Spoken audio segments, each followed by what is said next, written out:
Hello and welcome to Hurt Less, Live More with me, JJ, the Practical Alchemist, and Dr. Mark Goulston, psychiatrist and coach. And Mark, this week we have a very special guest with us again, don't we?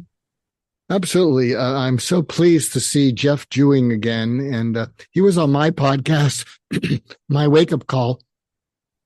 And he's a revolutionary tech innovator. He's the author of the global #1 best-selling business book, Doing the Opposite.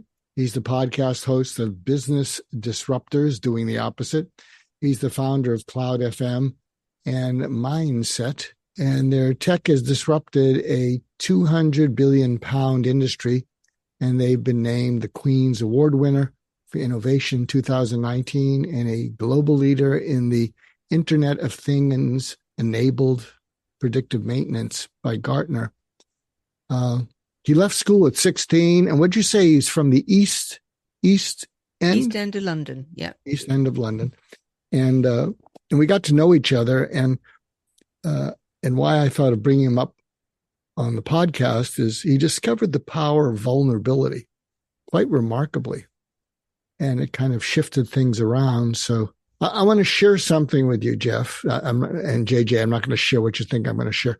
But something I'm trying to teach the world is whoever I'm with, I try to bathe them in utter delight. So when I have someone on a podcast, or I'm seeing you again, Jeff, and as ever, JJ, I'm just so glad that you're here with us. I mean, and I'm wanting the world to see that we can all do that to waiters, waitresses, people who serve us. And when you give people a taste of utter delight, and a lot of men will say, well, what does that look like? It's when you come home and nobody talks to you and your dog comes up to you and looks in your eyes and you look into your dog's eyes. That is utter delight. I know you talked about that before, and it is a wonderful thing if you can do that. But Jeff, I mean, I'm curious about a couple of things. One is your book, Doing the Opposite. I really want to hear a bit more about that. But also, you got to a very low point at one point, didn't you? But you managed to turn your life around and have become such a successful businessman. Tell us a little bit about that journey and how vulnerability played into that. Well, it's really interesting because when you start on these journeys, you don't know what you don't know. So you're on this journey of discovery. And typically we're all wired the same way through parenting, school, education, all the sort of the same framework has been applied. And I guess when you look at, I saw some images a few years ago where it shows how the business environment has changed and the health service has changed and technology has come involved. But yet when you look at a photograph of a classroom in a school, it's exactly the same today as it was in 1920. Oh, yeah. So it's the education system, not that I'm suggesting that I want to be critical of it, but one of the things is I always refer to this, that a child is born with two fears. And most people struggle to tell you what those fears are, but the two fears are falling backwards and loud noise. Every other fear that we have has been wired into us during our journey, which means you can unwire it. But the question is that when you can learn to sort of control the way you think and how you feel and how you react and what's important, you can really start to shape and take control of your mind, which then takes control of everything. And I guess my journey really is that we're wired to be the people that leave school, whether we've got qualifications or we haven't got qualifications. And we're wired to say you need to get a job for life. And it used to be in the banking industry. I'm going to be there for 50 years and stuff like that. These are all the things we're told. We're told to buy a house. We're told to, build a family. We're told to get a nice car. We're told to not be in debt.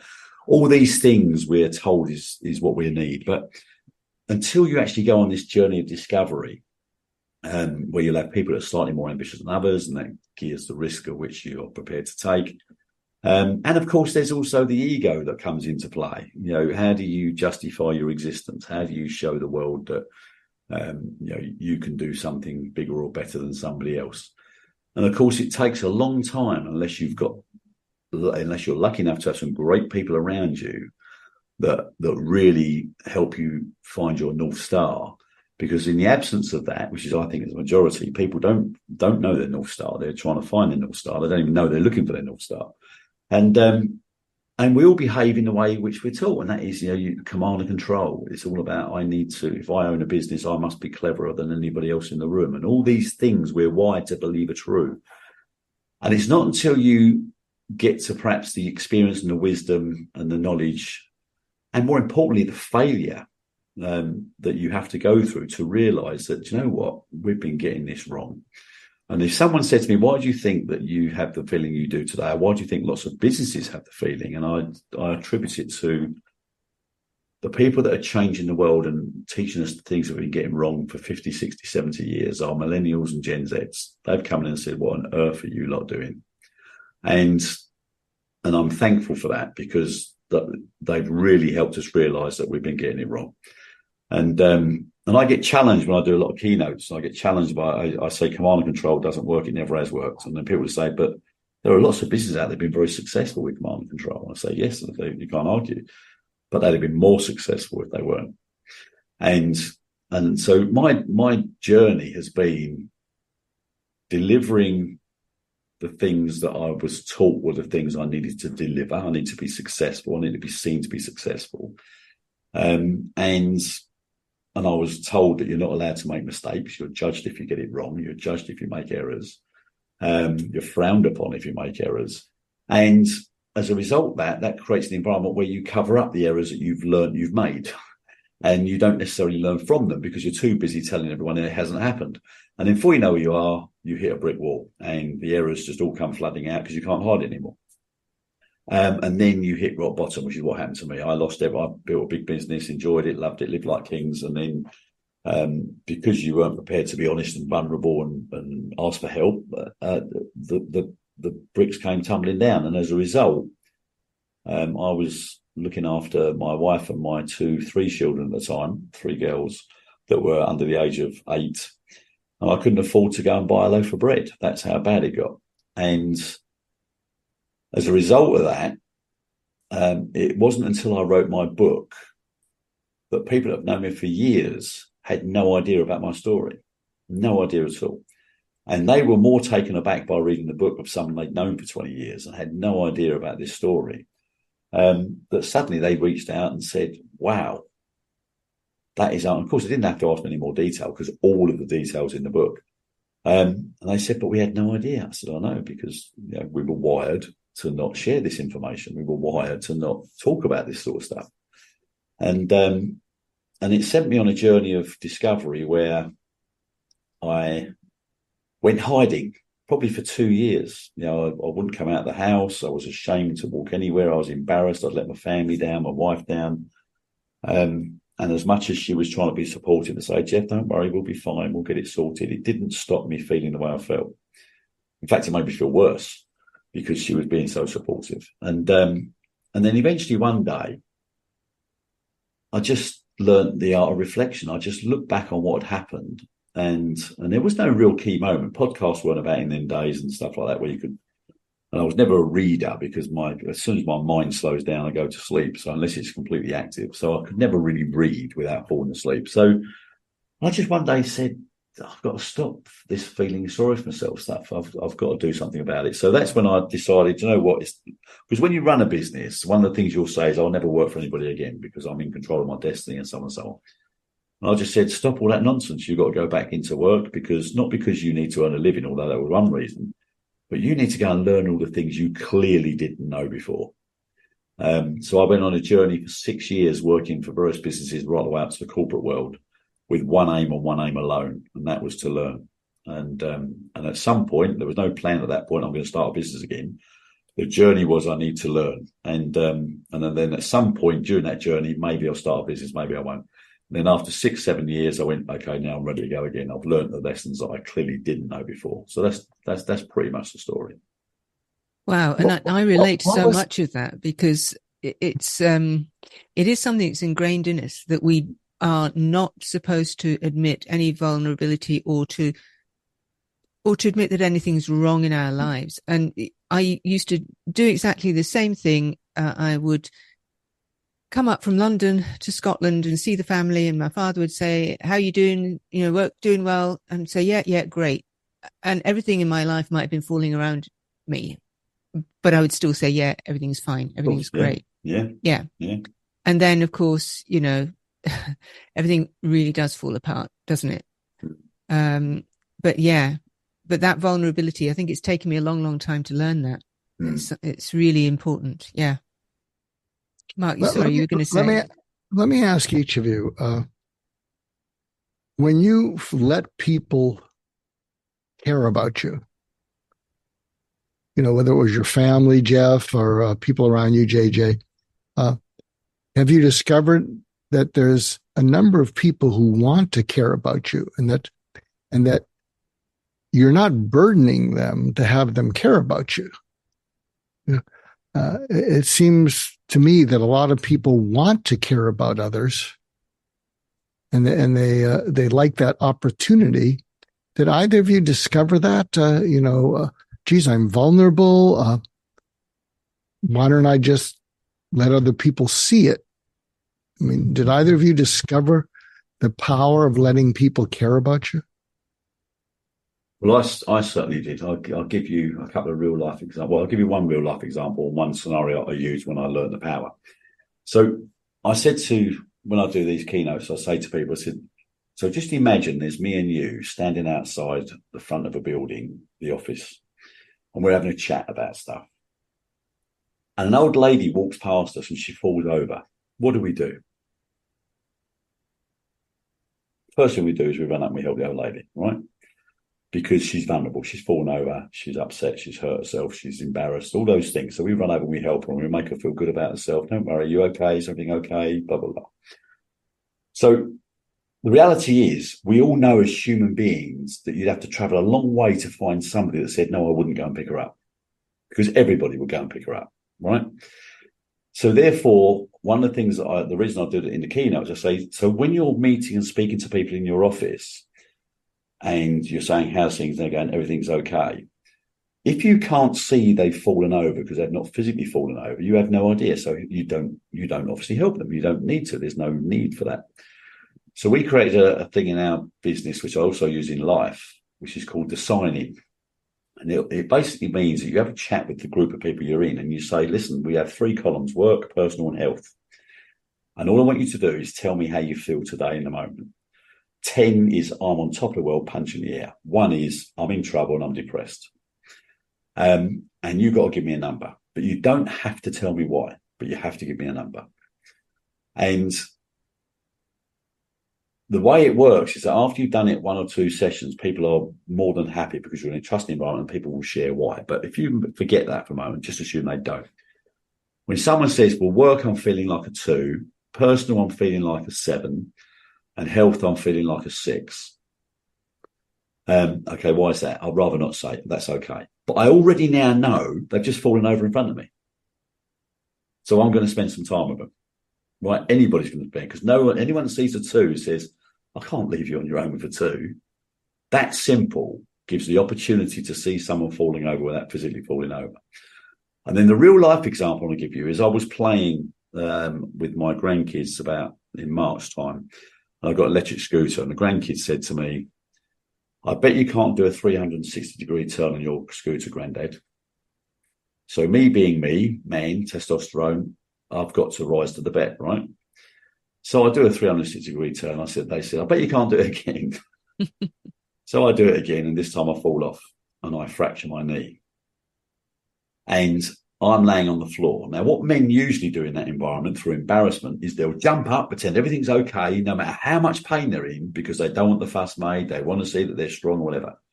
Because of what I'd learned, Mark, in the podcast we'd done before then, The Power of Vulnerability, they came to me and said, no, I think I'm really hurt here. I would never have done that before. I'd have pretended everything was okay. So we all behave that way. So when you talk about, do you want people to care about you? The answer will always be, well, yes, I do want people to care about me. But the question is, how are you going to make it easy for them to care for you? That's the $1 million question. Yeah. And I think that that really is the crux of the matter, isn't it? How are you going to let people do it? And I know from my point of view, I was quite happy often to be vulnerable with friends, but with family, it was a completely other matter. Mm. That was very, I mean, until quite late in life, I wasn't able to, and even then, I didn't really get any of the support that I might have wanted emotionally, anyway. Mm. And so, yeah, it's family stuff can be really quite toxic as well. You know, it can be very, very difficult to be vulnerable if you've been brought up in a certain environment. But yeah, certainly with friends, absolutely. But that's the key word for me. The key word is environment. Yeah. Which essentially is culture. And Yeah. and if you are in a toxic environment, you will become toxic. If you're in an aggressive environment, you'll become aggressive. If you're in a loving environment, you become loving. You will become your environment. And that's why they talk about, mixing with the wrong people and all this sort of stuff. You will, and you are influenced by your environment, unless, of course, you're strong enough to realize it's a bad environment, I'm getting out. But at the same time, you can also change, improve, or adjust that environment. The question is, how passionate are you about doing that? So when you imagine family, if it was friends, I'd say, well, you're the wrong type of friend. So you walk away from that because you don't want to be drawn from the energy, and that's okay. With family, it takes a lot more effort because, not a lot more effort. What I'm trying to say is it's a lot more important that you try to improve the environment. And the way that I do that now, which has been very successful, although I couldn't do it 25, 30 years ago because I just didn't understand it. We're back to, how do you let people care about you? So if you're coming to a situation where it's really important that you want to hold the family together and be great, you let them care for you by simply saying, look, I'm not going to agree or disagree or tell you you're right or you're wrong, but I need to tell you how you've just made me feel. Yeah. You've made me feel this way.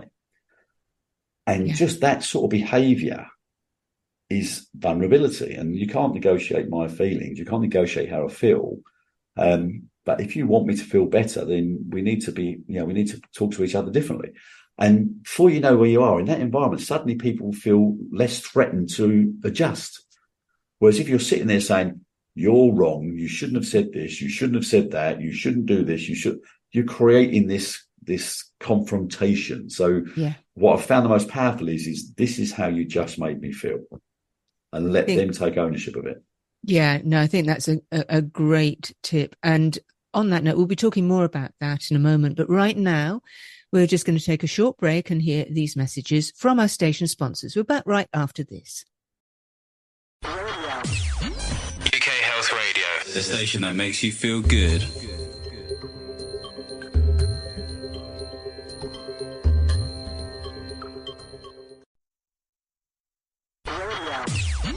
UK Health Radio, the station that makes you feel good.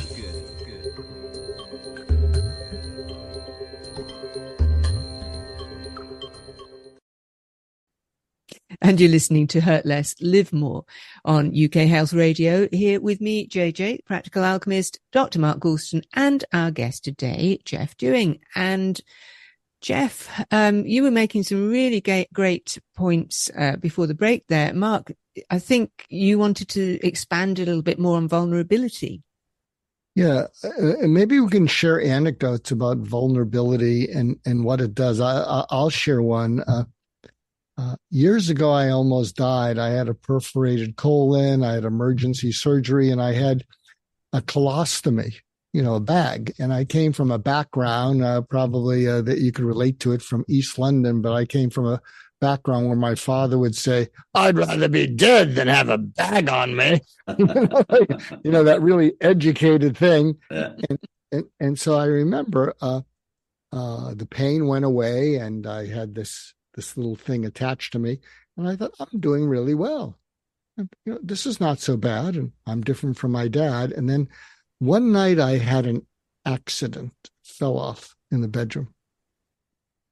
And then it dawned on me. I mean, it just dawned on me, the vulnerability. And I just started sobbing. And my wife, she just looked over at me and said, it's okay, we'll clean it up. And to this day, when I want to, in my mind, hear that my wife has an angel's voice occasionally towards me, very occasionally, but I can still remember it. I mean, when she said it, it's okay, we'll clean it up. But it was an amazing experience, because there I was, raw, exposed. My deceased dad saying, "See, I told you so." But I just wanted to share that. But I don't know if either of you have had experiences where, the jig is up. I mean, I guess I've lost control. I mean, I was looking after my mother in the last years of her life, and she was a very proud woman and a bit of a narcissist as well. But, she was very infirm towards the end of her life. She was in her late 90s when she finally passed, and she had developed an incontinence. Now, for somebody who's so proud and so, I'll do this myself, I don't need anybody, it was very difficult for her, just following on from what you were talking about, very, very difficult for her to accept that this, she needed help, and definitely needed help with something like that. But it was almost like a lesson in reverse for me, to realize that, that might be the worst thing that she felt could happen to her at that point. But really, it was nothing for me to help her. I mean, it was something, but, really, in the scheme of things, nothing very much for me to help her. But it was huge for her, massive for her. She was mortified. And sadly was, I think, the reason why she very rarely went out towards the last days of her life, because she was too scared to do so. Too scared in case there was an accident and she'd be in public and it would be awful. Yeah. Yeah, and of course, I think we can all relate to that sort of story, can't we? And certainly for experience we've had with our parents or our nans and granddads, I think the same thing, because we've been wired to be proud, in control, and, resilient. When in reality, this is like the typical swan, isn't it? All you see is the top bit, but you don't see the fast pedaling underneath. Yeah. And I guess a similar scenario from my perspective, which I shared with Mark before, and that was that our business had just hit COVID. We was in the restaurant industry, and every restaurant had closed. We were a business collecting 6.5–7 million sterling per month in revenue. I got 400 mouths to feed, and suddenly it fell off a cliff down to about £200,000 a month. And we were in that zone of not knowing what was going on. There was points there were people thinking this is going to wipe out the population, let alone whether we're going to have a salary or not. So there was so much uncertainty and fear. And I had made the decision with my exec team that if there was one thing we had to do better than anything, and that was communicate. And we always say the three most important words in business: communicate, communicate, communicate. And so we was having conversations with lots of people that were very fearful themselves. Am I going to have a job? And, am I going to survive? This is before furlough came out. And we just said, we're going to talk to the people every week without fail in a live broadcast where they can ask questions. And we're going to tell them everything we know. We're going to tell them everything we don't know, but it's going to be absolute warts and all. And on the first speech I did, or the first address that I did, I had a script that was there to give me sort of guidance on the messages I wanted to get across. But I started going through this thing, and after about sentence 3, I lost my way. I couldn't. I was in big trouble, which was the vulnerability, and I'm just going, oh my God, I felt this wave of overwhelmingness. How am I going to manage this responsibility that I've got when I don't even know what it is we're facing? And it really got the better of me. And as much as a man, a human being, a woman, whatever, we try hard to control it. It was pretty damn obvious I was in trouble. And suddenly all these thumbs started popping up on the Zoom meeting, and messages started coming saying, Jeff, we got your back. Don't worry. We'll look after you. And I've got 400 people online, and I was getting 400 thumbs up, 400 love hearts, 400, support messages. And And as much as I felt embarrassed, I then felt proud that I've got this team that when you look after them, be under no illusion, they will look after you. And that was that was the big lesson I learned, which is what I shared with Mark. And since then, my world and my life has changed. And we create an environment where it's okay to be vulnerable. When people are vulnerable, everybody wants to help. It's a natural human reaction. The key is, are you going to be authentically vulnerable? So that was my story of understanding the power of vulnerability. What was it like, Jeff? Because you did share that with me, and you had me at hello, and that just cemented it. When you're there, you're feeling disoriented, you're lost, you're there in front of everyone, and you started seeing the thumbs up that we're going to get through that. What was that experience like? I remember it vividly, like it was 20 seconds ago. And I was in trouble. I wasn't physically crying or sobbing, but I was clearly under emotional strain. And the thumbs up and all the hearts forced me to start crying. It was overwhelming. Whereas I'd managed to control it to the extent I could, although I was obviously showing I was in trouble, which I was happy to do at the time because I had no choice. But seeing the messages and the thumbs up pushed me over the edge, because it was like, oh my God, it was that. I mean, I'll get emotional talking about it now. It was an incredible feeling that I put that one incident, that one issue, that one action, that one event, completely changed my life. I became a giant as a result of realizing that all this testosterone and ego and just the realization that the ego is only here to protect us. It's our enemy. It's not our savior, and never will be. And when you can be that honest and open and vulnerable, you get the best out of everybody around you, and then you just live a happier life. It's really simple stuff. I want to share something, because one of my specialties when I was practicing was suicide prevention, especially amongst youth and teens. And one of the things when we do presentations, a friend of mine whose son died from suicide 5 years ago, he was 14, is that a lot of times children don't open up to their parents because they don't think their parents will support them emotionally. And it's because many children don't realize that, you've heard of the 4 love languages. Here are the 5 teenager languages: complaining, blaming, excuses, threats, moody. Complaining, blaming, excuses, threats, moody. And that triggers parents. And so a lot of children underneath it are in deep pain, but they don't believe that their parents will be there. And what the teenagers don't realize is that they've triggered their parents to be reactive. Whereas when parents can really open up and say, you want to know what's happening, Mom? You want to know what's happening, Dad? I think I might be crazy. And that works as long as parents are emotionally intelligent enough to work with them. But in a place where the parents aren't able to respond in that way, what would they do, Mark? You've talked about this before, and I'm just thinking, say the parents are not open, say the parents, they don't have that emotional intelligence, they don't get it. What could be done in that case? What would the child do? Well, it's very chancy. I think I may have shared on previous episodes. I'm not sure if I shared it with you, Jeff, on your podcast.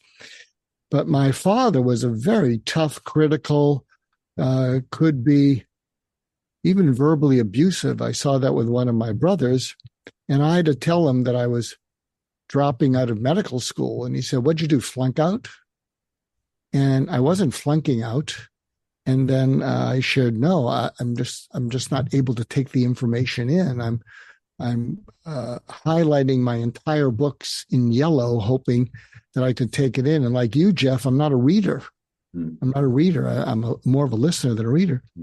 And there's a point at which he's convincing me, well, if you're passing things, then this is ridiculous. You're going to stay there. And I'm thinking to myself, and he's kind of pummeling me. And then I look away, I look down, and I'm thinking to myself, if I go back, something bad's going to happen. I didn't know exactly, but it wasn't going to be something bad towards someone else. And everyone was afraid of my dad. He worked for a boss who was really kind of a real positive person. And my dad was the person who's fired people. He was fair, but he was rough. And I remember he saying, so we're agreed, you're not going to drop out if you're passing everything. And it was a big chance. And I looked up at him and I looked into his eyes like I'm looking into both your eyes as I look into the camera. And I said, you don't seem to get it. I'm afraid. And I just stared at him, took a chance. He could have said, that's nonsense. You're such a weakling. And if he did that, I don't know what would have happened, but I just stared at him, started crying. And he looked down, clenched his fists. He wasn't angry at me. He didn't know what to do. And he said, we'll do what you need to do. We'll try and help you through this. It was the most powerful moment of my entire life. And it changed our relationship because I think it demonstrated to him courage that he didn't have. So I don't know what to tell you, JJ. And if you'd open up to your parents, but there can't be one scintilla of faking it, because what happened is I started making excuses. And when I was making excuses, he escalated. Well, that's nonsense. And there was a point at which I was done. And I just looked at him. And to me, that was the most powerful and the most vulnerable moment of my life.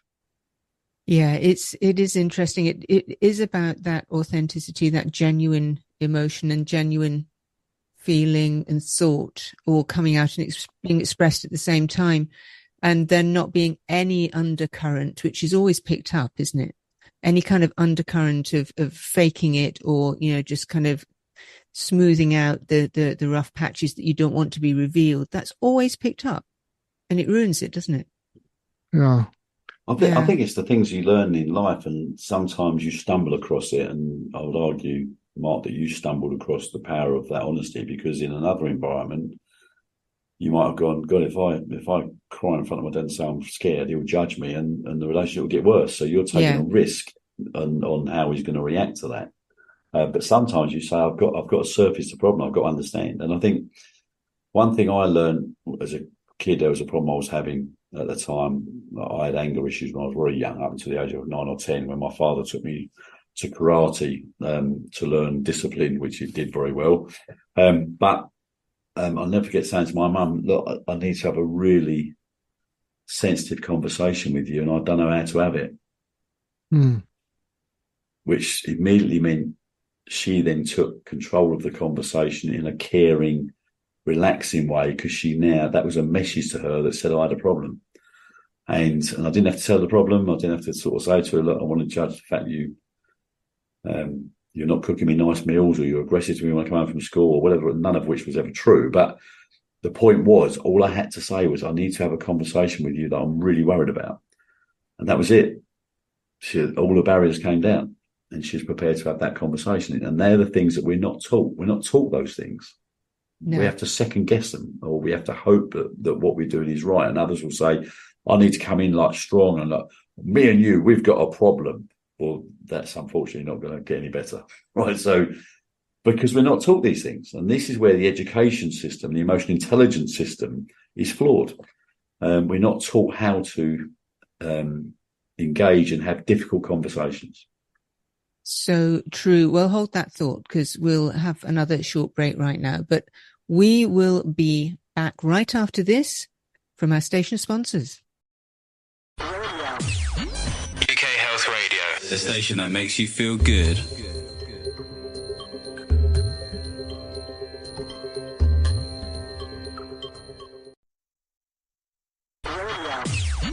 UK Health Radio, the station that makes you feel good.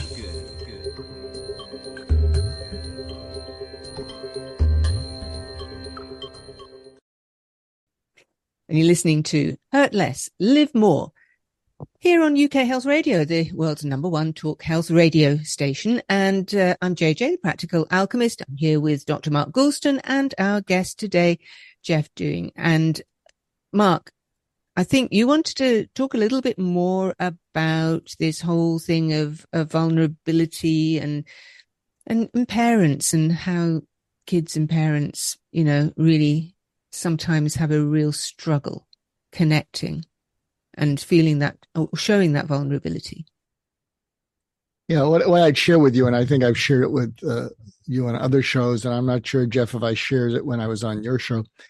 I collect quotes.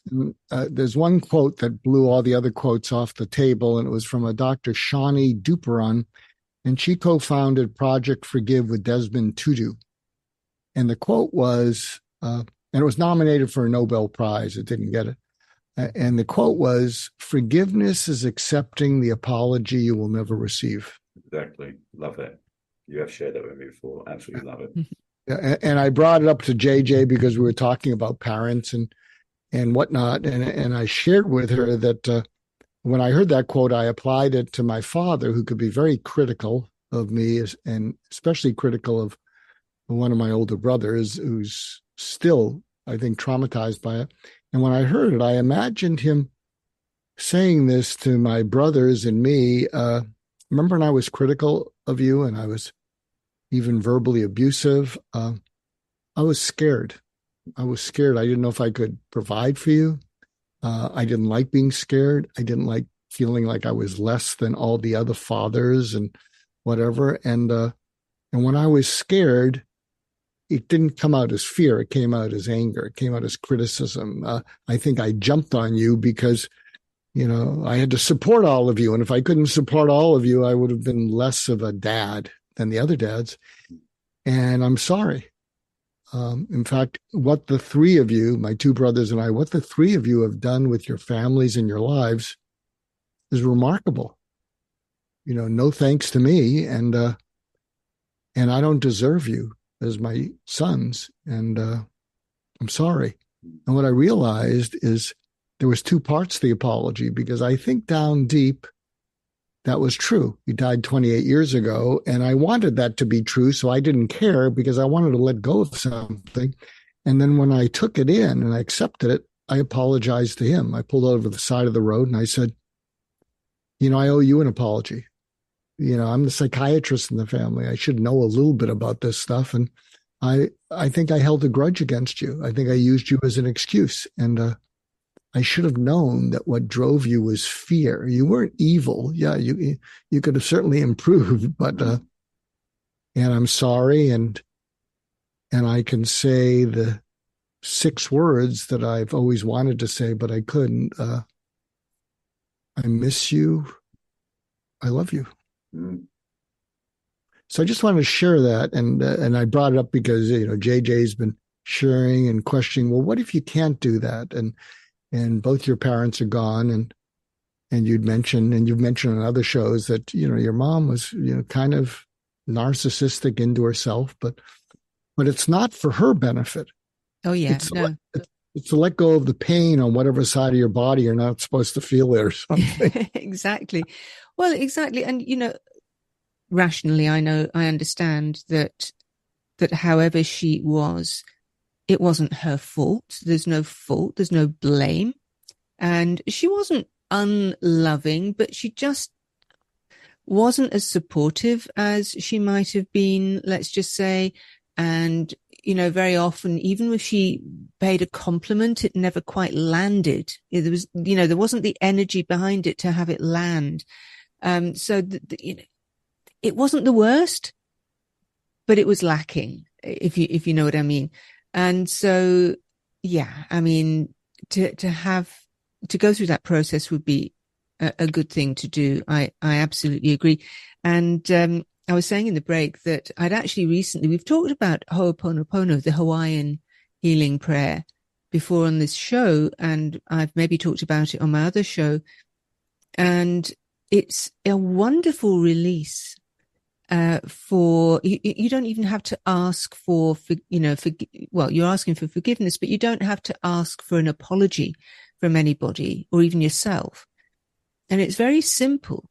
You just focus on what it is that's not quite right or not working, or something that you regret, or somebody who you wish had been other. And you say, I'm sorry. Please forgive me. Thank you. I love you. And it's as simple as that. And the release that you get from that and the changes that come around from that are quite profound. And if you do it regularly, it's a wonderful thing. I want to shift back to Jeff, but I want to throw something into the mix because, I do that. When I think what it releases is the hurt, the fear, and the anger that you felt towards her. And the anger is the armor against feeling the hurt and fear. And I think by doing that and letting yourself feel it, maybe it helped to release it. But you and I can talk offline, and we do therapy with each other. But Jeff, what do you think of all this psychobabble? So I don't call it psychobabble, I call it life. And I think there's a few examples I've got, not quite as involved, but I guess it's the one thing I've learned now. I practiced it when I was much younger, but didn't realise what I was practicing. But it was that famous thing I love, which is Stephen Covey's statement, which is first seek to understand, then seek to be understood. And my father, who I absolutely idolised, who I lost 6 years ago, it was absolutely my breath and my oxygen. He was a very shy guy, and he used to play keyboards, and he was an electronics engineer, and he was always focused on what he'd done. And I could go and see my parents on a Sunday afternoon. I'd walk in with my wife and say hello to my mum, and she'd reach out and cuddle us, and it was great. And I'd go into the front room to speak to my dad, who might be on the keyboards, just tampering about. And I'd say, "Afternoon, Dad," and he'd completely ignore me. I'd say, "Dad, afternoon," he'd completely ignore me.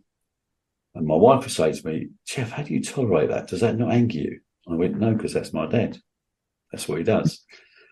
So on the third time, I don't say "Dad" and get angry, as if to say, "You owe me." I'd walk up to him, I'd just throw my arms around and say, "Hello, Dad." And he could ignore me. And he said, "Hello, son." I had to help him get past his own shyness and his own challenges, right?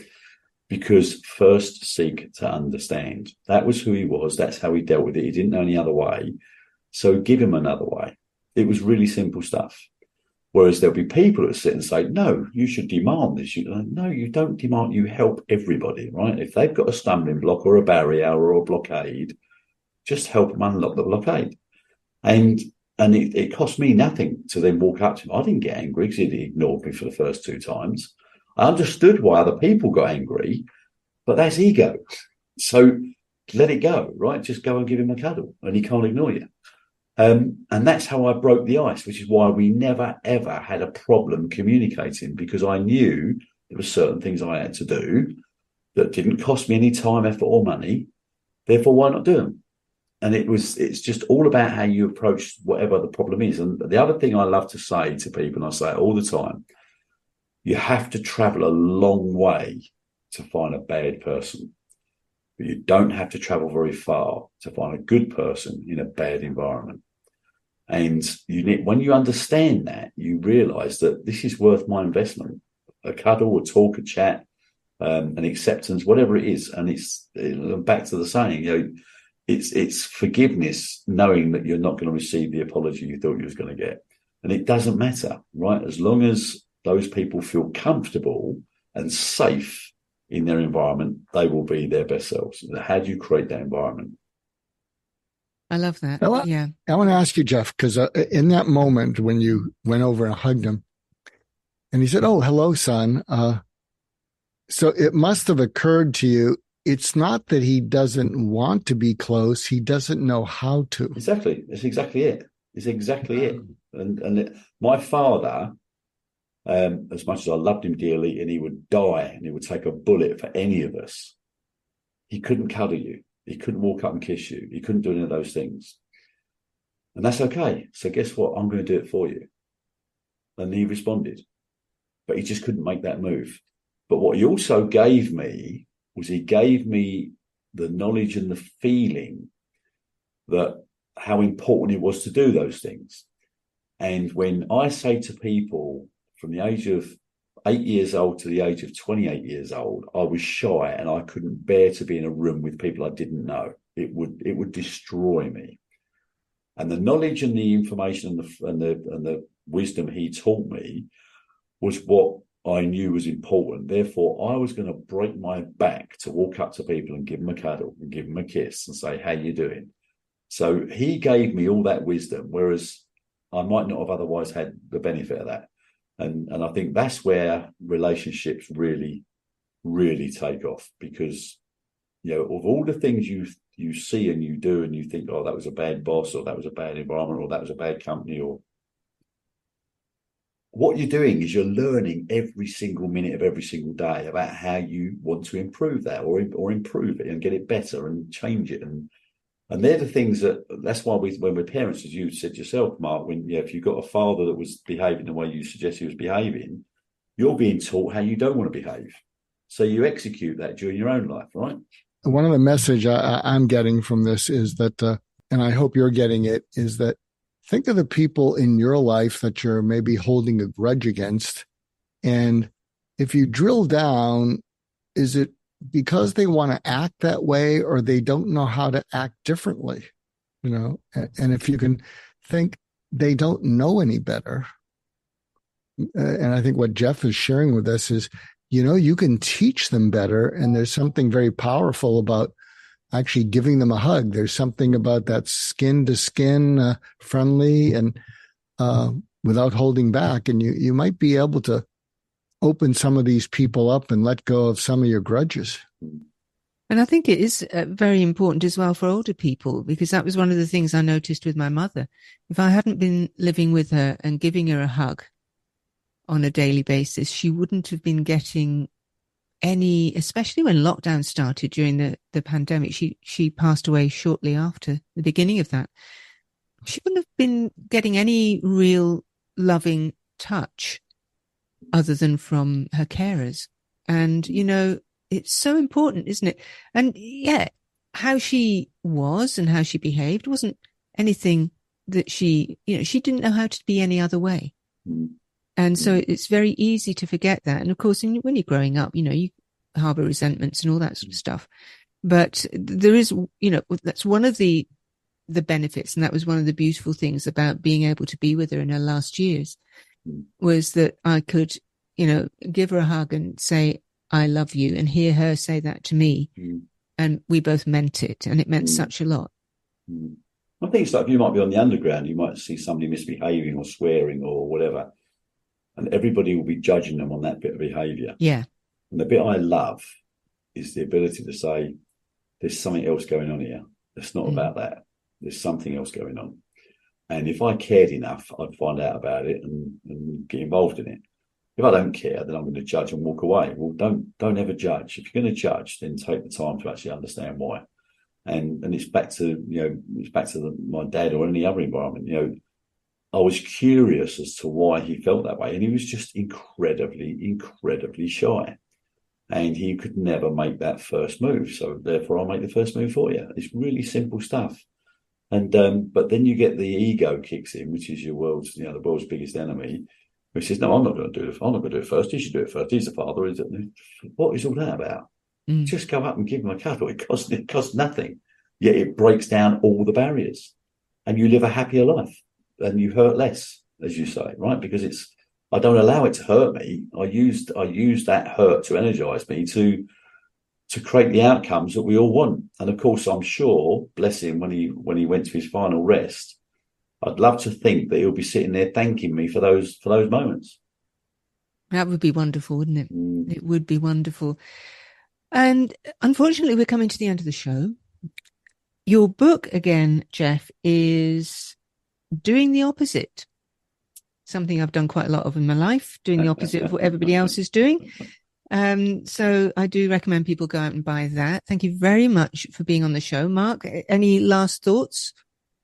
It's been great to have Jeff, hasn't it? He's been terrific. I like what he said. One of his last comments was, you know, when someone can't do something, do it for them.